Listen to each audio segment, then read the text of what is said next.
Plusieurs bienfaits sont rattachés à une pratique éducative qui combine les dimensions socio-affectives et cognitives.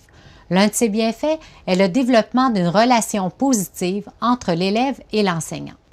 Voici 2 modèles de gestion efficaces qui s'inscrivent dans cet esprit et qui contribuent à faire en sorte que les élèves ayant des difficultés d'apprentissage trouvent leur place dans la classe ordinaire et puissent connaître des succès sur les plans cognitifs, affectifs et sociaux.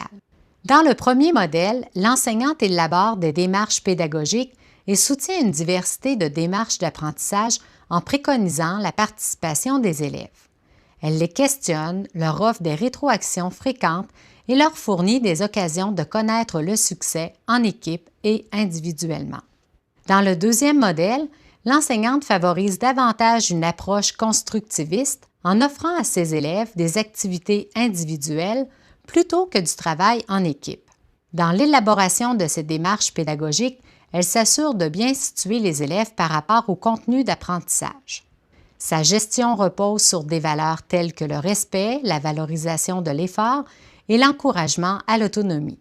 Elle utilise l'humour et trouve des occasions pour faire connaître le succès à ses élèves et pour les féliciter. Malgré le fait que ces enseignantes opèrent différemment, elles véhiculent des valeurs propices au soutien à l'apprentissage et partagent le souci de la responsabilisation de leurs élèves. Elles offrent un cadre où les consignes sont claires et les transitions bien gérées et ont des attentes élevées quant au comportement des élèves. Elles fonctionnent en utilisant des stratégies d'analyse réflexive de leurs pratiques et d'observation systématique des élèves. Elles encouragent une communication efficace dans une organisation souple et efficiente. De plus, ces enseignantes manifestent des signes de leur sensibilité aux besoins affectifs et cognitifs de leurs élèves. De façon générale, elles recourent à des interventions qui favorisent l'établissement d'un lien positif, ce qui provoque chez l'élève une amélioration de son engagement et de son implication, ainsi qu'une meilleure attention et une meilleure compréhension de la tâche.